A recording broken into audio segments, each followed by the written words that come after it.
Season 3 Invitational will be taking place at the end of August in New Jersey. No adjective, nothing, just New Jersey. I was going to go negative. I thought about going positive. Keep it simple. What I've been really impressed by over the last couple months of Standard is Mardu still hanging around the metagame, even though nary a peep from Butcher of the Horde. That card's barely shown up at all. That actually just makes me sad. A good curve of creatures and Crackling Doom has been enough to make the color combination mostly viable. A couple of lands here from Longville, Nomad Outpost and a Temple of Triumph. Ketter with an Opulent Palace. He does have a copy of Thoughtseize in hand, but he's going to start by sacrificing a Windswept Heath. He'll go down to 19. We got a Forest or Plains on the way here for Mr. Ketter. He's a man who loves dragons. You think a lot about his success last year. And it had a lot to do with the power of Stormbreath Dragon. Red-green strategies, Jund strategies. Yeah. This one a little bit different. Obviously, no lack of dragons here, but more of a control deck. Sylvan Carry added. He'll pass the turn back to Longville. Longville will take a draw step. Picked up a copy of Soulfire Grandmaster. Also has a Seeker of the Way in hand. Tough thing here for Matthew is a lot of his lands are entering the battlefield tapped at this point, so he's kind of playing off curve in a way. Yeah, he's been a turn behind most of the way through here. There's a Seeker of the Way. Ketter will take a draw. So has a Thoughtseize in hand. We'll play a copy of Seder Wayfinder. Turn over a couple of cards here. Dragonlord Ochitai, Deathmist Raptor, Sylvan Carry added, but he did find a hit there in Temple of Malady, so that could be his land for the turn if he'd like for it to be. But now here's Thoughtseize, so we'll get an idea of what Longville is working with. A Haven of the Spirit Dragon as a land. He's also got a copy of Kolaghan's Command, that's Soulfire Grandmaster, Stormbreath Dragon, and Thunderbreak Regent. Pretty slow hand here, and to me, the card that really stands out is Thunderbreak Regent. Yeah. Otherwise, without that card, Matthew's not doing very much next turn. There's no guarantee he does anything the following turn of significance because he doesn't have land number 5 for Stormbreath rolled up just yet. And Kolaghan's Command puts an interesting wrinkle in this hand, because if he does take the Thunderbreak Regent, we can get it back. Sure, but you're at least swallowing up the whole turn that way. Sure.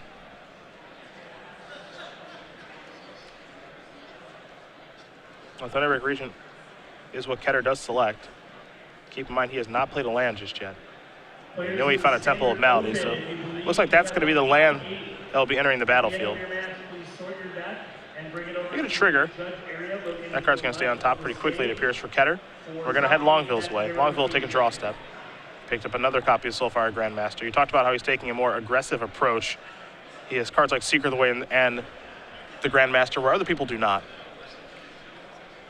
And the 2-drops are okay in this matchup. It's not like Ken's deck is especially good at invalidating the ground, but you want to be casting these on turn 2 and not on turns 3 and 4. Seeker of the Way comes across for 2 points of damage. See what the follow-up will be here for Longville. He's just going to pass the turn back. Ketter will take a draw step here.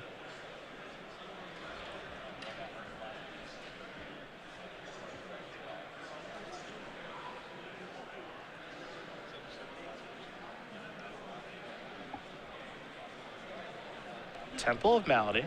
Gonna leave that card on top.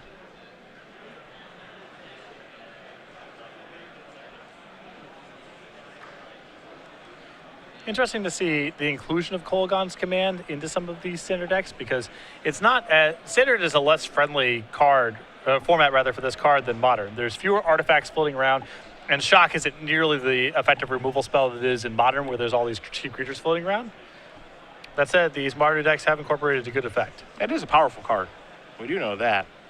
Kolaghan's Command picking up Thunderbreak Regent, dealing 2 damage over to Ketter. The Regent's going to enter the battlefield now. You saw the Temple of Silence, too, from Longville. That put the top card to the bottom.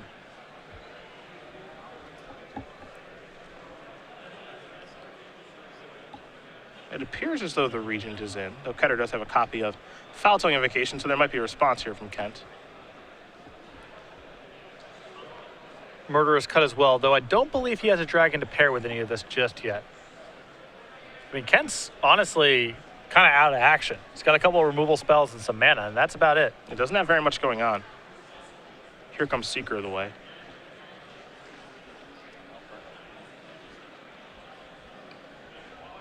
There's Foul-Tongue Invocation. Modern IQ players, that is time in the round. No dragon to reveal. So Secret of the Way is going to bite the dust. We'll go back Ketter's way. He'll take a draw step. What he is currently missing is a big dragon, though I think he may have just found one. Yep, here's Dragon Lord Dromoka. Pass that turn back. As the hope, Longville does not have removal spell, and we know that Mardu decks are full of those. Take a draw step here. It's a Thunderbreak Regent. That's not a removal spell. Either are the cards in hand. I mean, Matthew can play Stormbreath Dragon and Race. I mean, he's got a lot of dragons in hand, and if Ken doesn't have removal, he could potentially win this race. Yeah, racing against a lifelinker is pretty tough. Yep, but I think holding back on... This play is bad if Ken has a removal spell, but you're already in trouble against a removal spell because he kills your Stormbreath Dragon. Sure. So you might as well attack. Ketter with a Haven and the Spirit Dragon. In case that Dragon Lord Dromoka does die, he's got a way to bring it back. He'll attack for 5. So Longville will go down to 15. Ketter going to go up to 16. Now here's the Sylvan Carry added.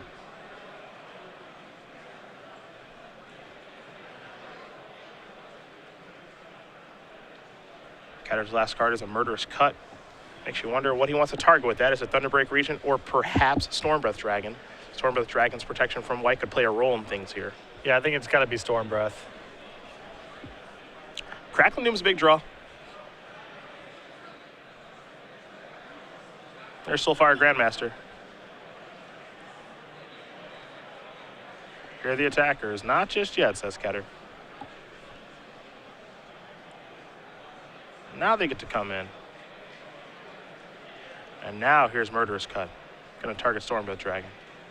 Thunderbreak Regent will trigger as a dragon has been targeted.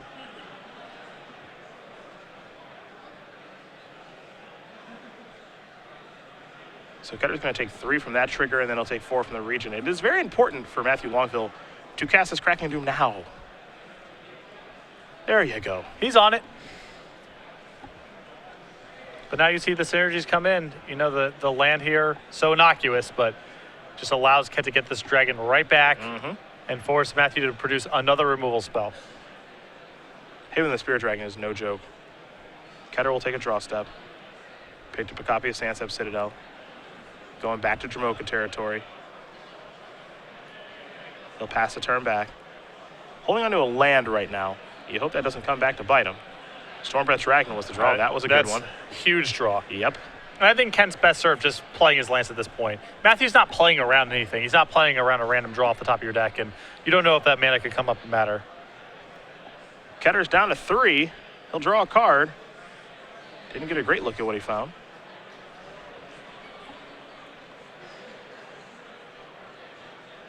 It's Courser of Crewfix. This might help you able to keep him alive.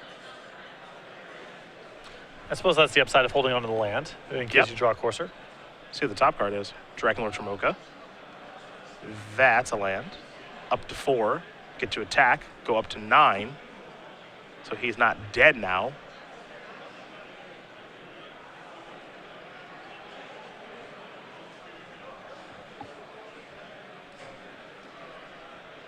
Be surprised if Longville would like to block here. Yeah, he'll take the 5. Yep. 12 to 9. Pass the turn back. Longville will draw a card. That was a Battlefield Forge. He'll play that.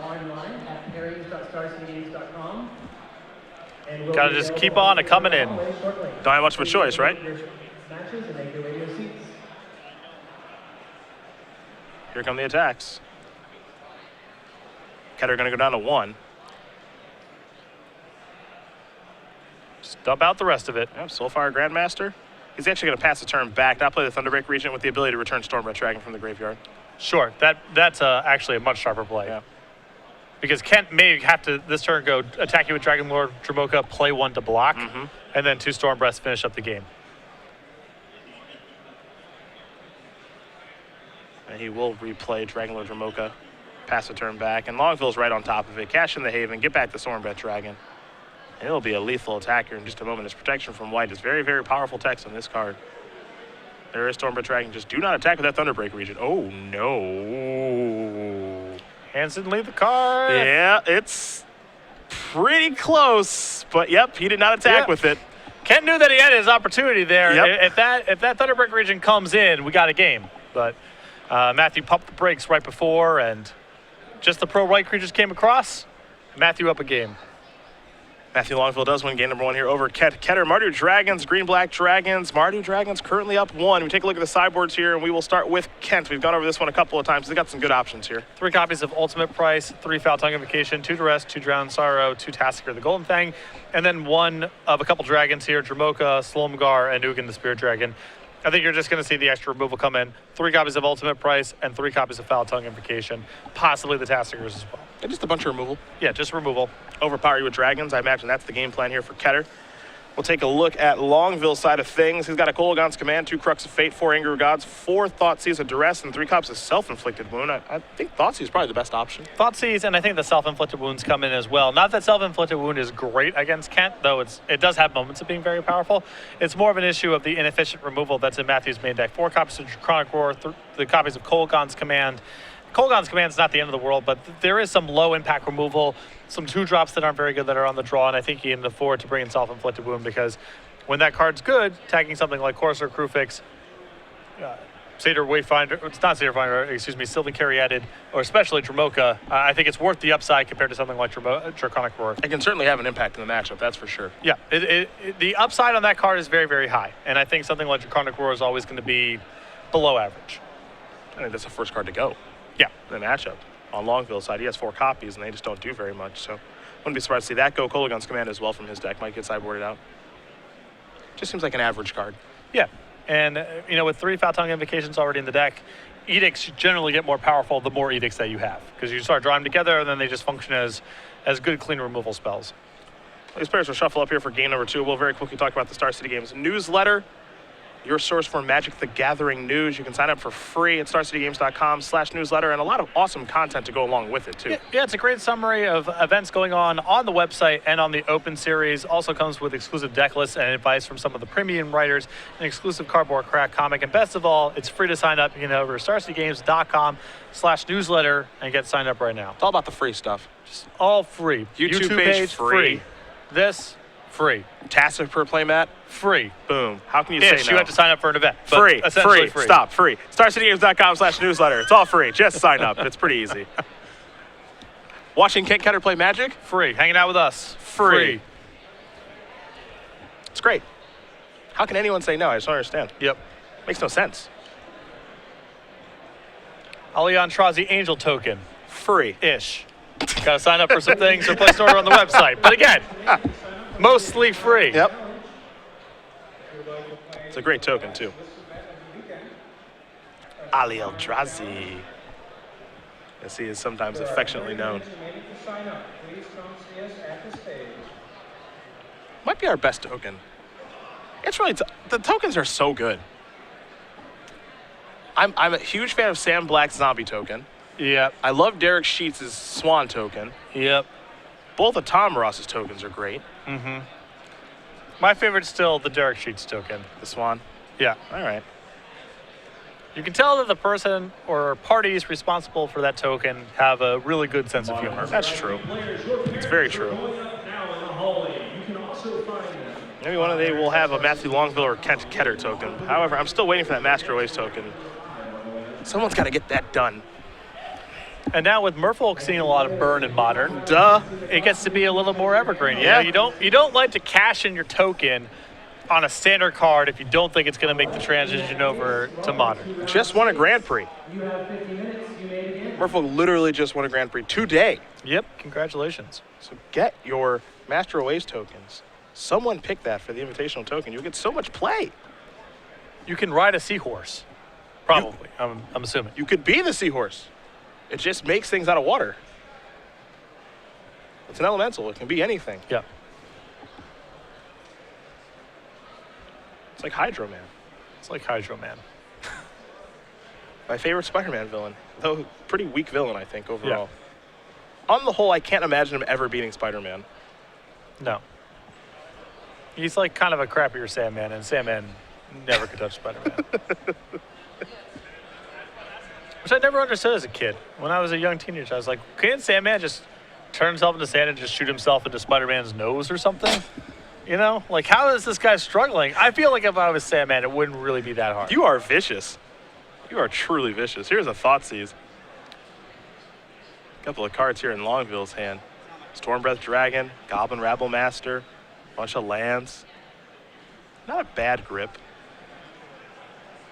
Looks like there might be a copy of Draconic Roar actually in hand too, which is a little surprising. Yeah, there goes the Rabble Master. There's just not a lot for Draconic Roar to kill in the matchup. Well, it kills a lot of the same stuff that self-inflicted wound kills. The question is, do you want to cut your edicts or have all of them? To me, it's sort of an all or nothing proposition. The edicts are not great against Satyr Wayfinder and a couple other cards in the deck, but they do have a very high upside as well. I personally like loading up on all the edicts. In this matchup, I like it enough. I mean, there are enough big creatures where the edicts are good. There's also enough nonsense where the edicts can be pretty bad.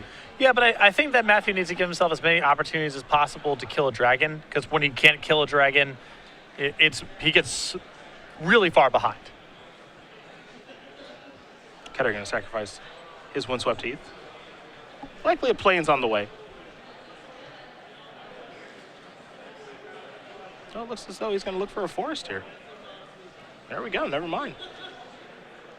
Modern Premier IQ players, welcome to round 5 of 8. There's Courser of Crewface. And you may begin. That's a card Draconic Roar can't touch.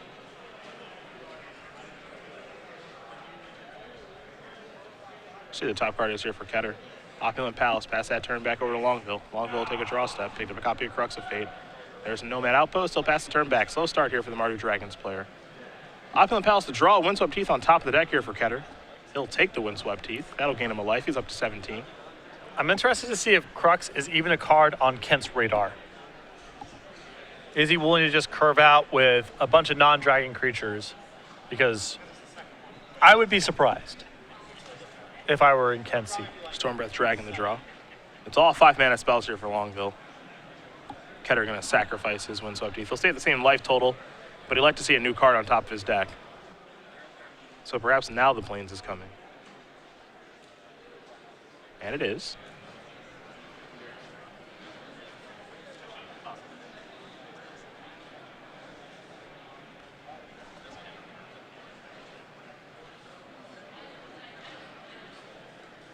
Ketter will draw. It'll be Ultimate Price, which is a really nice, efficient removal spell in this matchup. Opulent Palace on top of the deck. Opulent Palace is now going to enter the battlefield tapped. That'll trigger the Courser. Ketter will gain a life. Top card of the deck after that is Dragonlord Dromoka. That's convenient. He's firing on all cylinders right now. Powerful spell into a land. That's how you want to do it with Courser. Yeah. Seeker the way the draw here. Longville going to go calling on the Storm Fury. I think we might see a murderous cut on that. Yeah, I mean, this is the right card to play for Matthew's side of the table because it can't be hit with the Ultimate Price you know about, but Kent's got a lot of removal. Yeah. That's gone. Dragonlord Dromoka the draw. Top card of the deck after that is Urborg. Urborg onto the battlefield. See Courser building up small advantages here, but that's why the card's so great. Top card of Ketter's deck is Llanowar Waste. That'll be the draw next turn. Courser going to come across for 2. And now a Dragonlord Dromoka as he does shrug his shoulders and cast the big 5/7. Yeah, I mean, you can see there's some amount of, well, this might die kind of body language from Kent, but also, what else are you supposed to do? Yeah. Self-inflicted wound the draw. Also a Crux of Fate here from Longville. The reactive tools in Matthew's hand right now, the combination of them, pretty awkward. It's also tough, too, because all of his best cards are 5 mana, which means he can only play 1 spell a turn, realistically. Yeah, and it's just hard for him to do anything with Draconic Roar.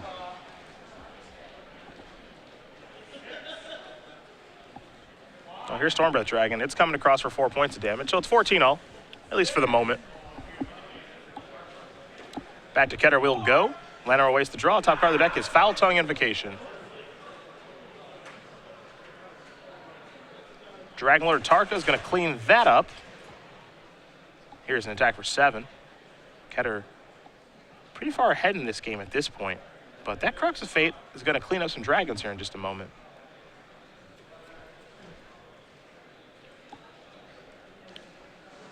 Temple of Mouse is going to put the top card to the bottom there from Longville. Now here's the Crux. So bye-bye dragons. But Ketter is able to reload just fine as he has another Dragonlord Dromoka in hand and a Haven of the Spirit Dragon on the battlefield. And a lot of this just ties back to Corsair accruing so much value over the course of the game. Kent just has a lot of spare resources to work with. Ladies and gentlemen, in the standard open. There's a land. If you are Trigger the going to Corsair. be in the top 64, we need to have tax information on file from Another you Dragonlord before we Jamoka. give And you for a 2. prize. Ketter is certainly in the driver's So seat if right you now. are Ultimate price at the ready as going well. to the standard open, Longville already down to please 5. make He'll sure take a you draw. have tax information on file with us at the Bloodstained table. Mire is what he picked up. But you can just see how Also, we Matthew's are cards line up closing this game. It's very poor. Yep. In approximately 1 And these hour. Draconic Roars have got to go. Yeah, That's at 3:30. We will be closing side events. they have done nothing. They are basically good against exactly Death Misraptor, and that's a card I'm not even sure is in Kent's deck anymore. Might not be in the deck, and really, if you kill Deathness Raptor, how happy are you? Right, it's not a key piece of the puzzle. Kent Ketter going to win game number 2 here over Matthew Longville. Green-Black Dragons, Mardu Dragons, they're getting ready for game number 3. And if you're Kent, you might be wondering, what were you doing over there? You didn't do much of anything. And here's another problem that comes up a lot of times when you're matchups like this.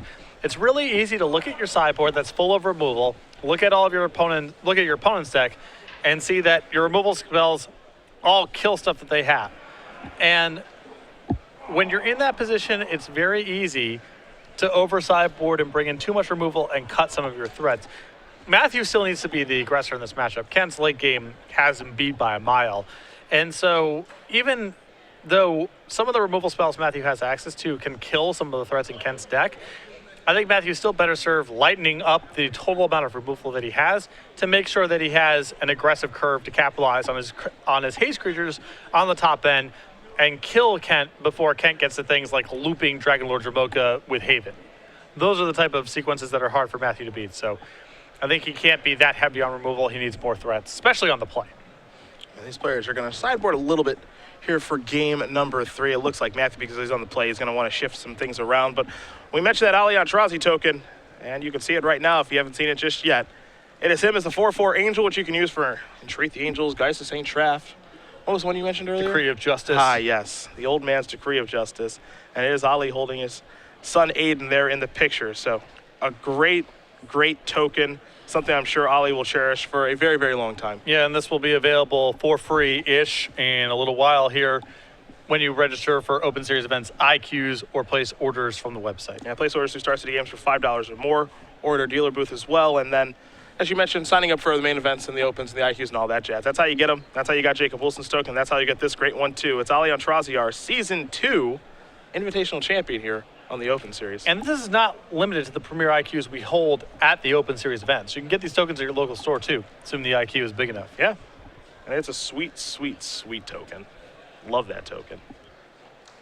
It's going to be a fun one to have around for a little while. Remember, these are all available for essentially the entire season. Yep. The end of Season 3 in New Jersey, we'll have a new Invitational Champion. New token comes down the pipeline. Getting to assemble the Legion token for you. Yeah.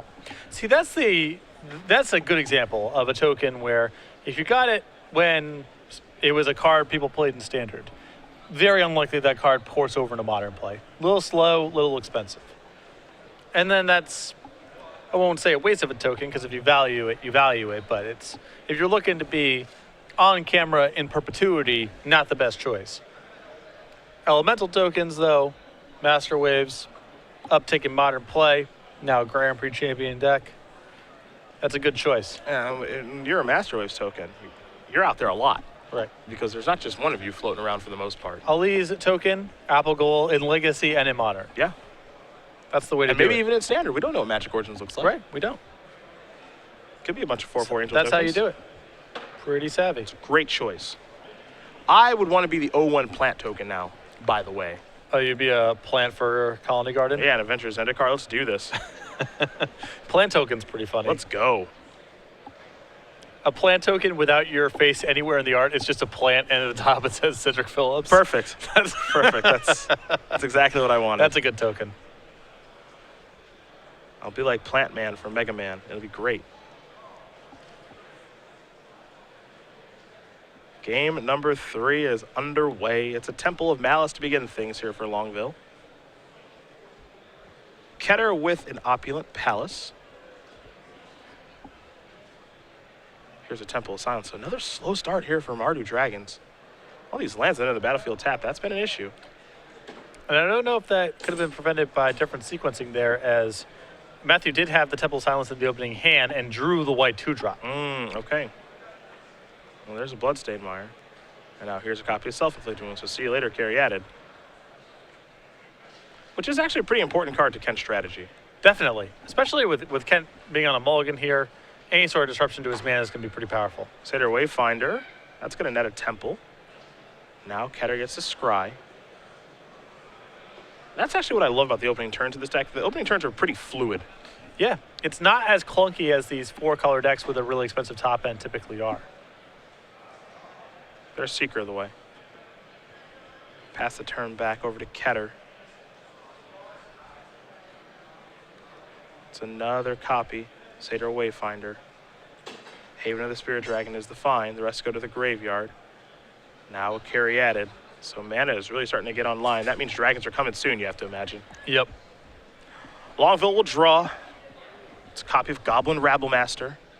This is a land. Might be sacrificing both the Bloodstained Mires, appears to be. For a mountain and a swamp.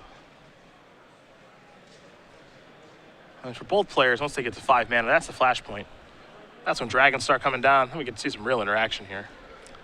Yeah, Kent's, I think in this matchup are more at 6. I would actually be surprised if Dragonlord Ojutai was still in his deck. I think he's on Dramoka and probably Slumgar for this matchup. Yeah, Tarka too. I think a Tarka's probably pretty good. Yeah. The board impacting, damage racing type of dragons, I think, is the ones he wants for this matchup.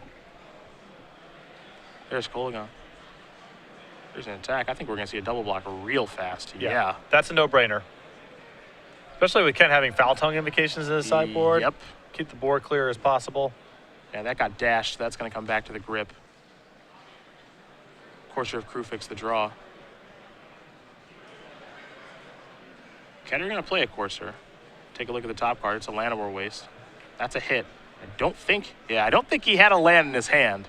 Deathness Raptor on top of the deck. Not only is that a land for Dragonlord Dramoka, but that allows him to leave up Foul Tongue invocation this turn. That's a huge land. And here's a land. We might have a Stormbreath Dragon here. Oh, this turn's brutal. Ugh. Yeah. There's Foul Tongue invocation, revealing Dragonlord Dramoka. Get the 4 life. Kill the Stormbreath Dragon, which is actually a pretty problematic card against Kent's deck. Now you see the top card is Sylvan Caryatid. Yep. Shrug his shoulders. Play the Dragonlord Dramoka. Attack here. I love that Ken has the same shoulder shrug every time he casts Dragonlord Dramoka. Yeah, it's been pretty consistent. It's this reaction of, yeah, I mean, I guess, sure, it's probably good. Whatever. Not a lot of nuance with this card. Here's a go, boy. I hope that's post-combat. Yikes. If you can learn anything from watching Goblin Rabblemaster, you do have the option to play it in main phase 2. Yep.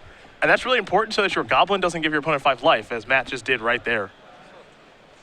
I wouldn't get too hung up on it because I think Matt couldn't kill Dragonlord Dramoka, which means this game is over with Kent's life total being what it is. Yeah. But I do agree with you. Something to look out for in the future.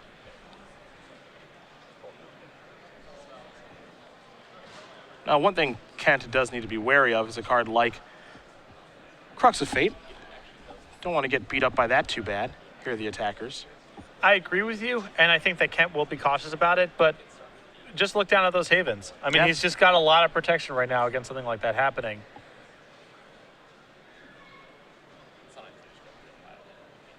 Here's a Caryatid.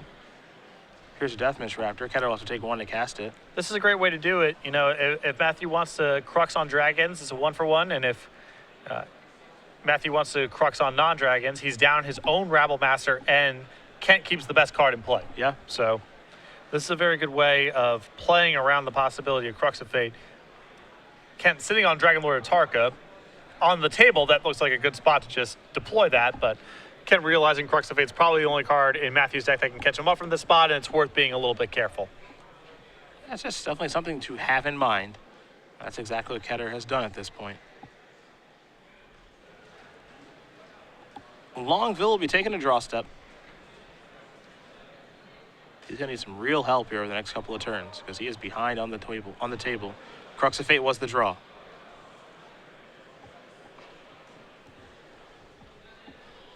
Goblin Token and Goblin Rabmaster are going to come to the red zone. You see the blocks there by Ketter.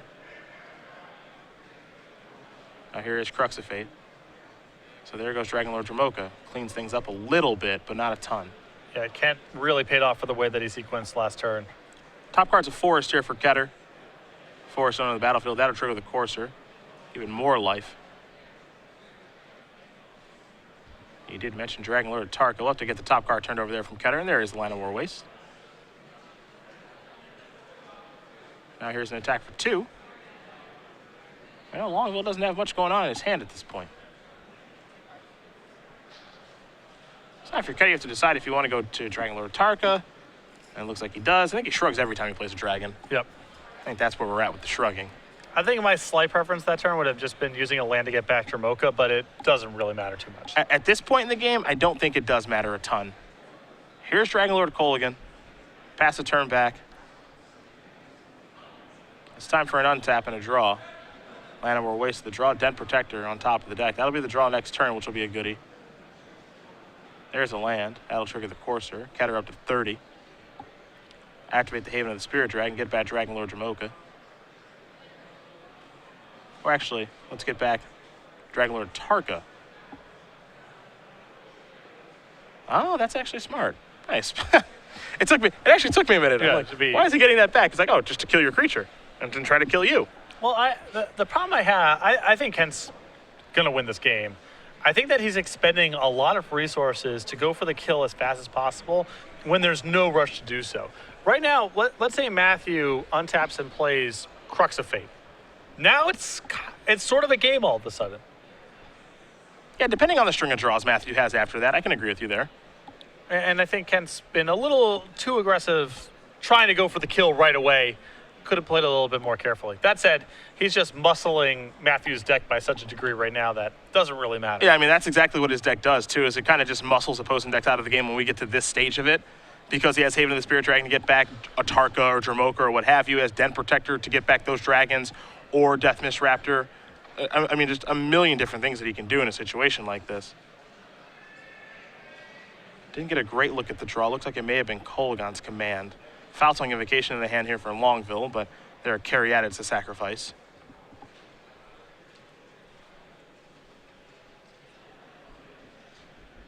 You can see the difference between Kolaghan's command in this format and in Modern. It's night and day. Yeah.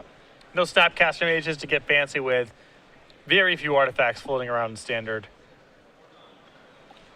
You know, the Kolaghan's command will allow Longville to actually get a dragon back from his graveyard, and then when he casts Foul-tongue Invocation, he can gain some life and go back up to 6. But I'm not entirely sure that's going to be enough here either. It's probably one more turn. Yeah. Ketter going to unmorph Den Protector, which means Death Mist Raptor is going to come back from the trigger. Assuming there's one in the graveyard. There it is. And we'll see what Ketter wants to get back with the actual trigger from Den Protector. It's going to be a Foul-tongue Invocation, it appears, for a little safety. And now you get a Haven activation. That'll get back Sure. Dragonlord Tarka. I mean, you can just see how powerful the deck is once it gets to the late game. It's complete insanity. Top card's Den Protector again. Yep, here's Dragonlord Dramoka. Yep, if Dramoka resolves, Yeah. if Dramoka resolves, there will be no responses because you can't.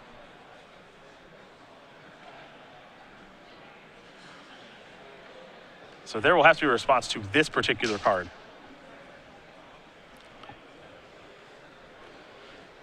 So step 1 is Kolaghan's command. Yeah, Matthew can shock the Den Protector, get a dragon out of his graveyard, and I think he goes down to 1 when this is all said and done. Yeah, he casts Foul-tongue Invocation, goes up to 6.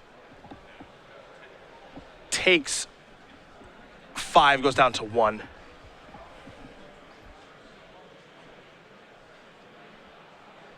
And you saw the return of Stormbreath Dragon.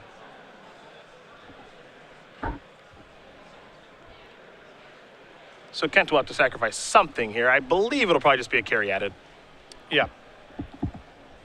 Ken can even float a mana and just play Death Mist Raptor also, if he's feeling so inclined.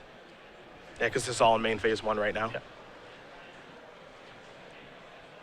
There's an Urborg. That'll trigger the Courser. Pass the turn back. And now Longville gets one more draw step. Stormbreath Dragon in hand. Picked up a copy of Bloodstainmire. He'll play the Stormbreath Dragon and extend the hand. Kent Ketter's going to win this match over Matthew Longville 2-1. Green-Black Dragons wins it. And for Ketter, a 10-0 start. Picked up 3 losses, but was able to bounce back and get 2 more Ws. He was in 5th place coming into the round, so he's in the top 8. Congrats to Ken Ketter. You saw game 1. Ken's deck a little vulnerable to Stormbreath Dragon. It's a lot of damage, and Dragon Lord Dramoka does not defend it. But post-board, when Ken has access to Foul Tongue Invocation and Ultimate Price, he's much better equipped to win the battle over Stormbreath Dragon.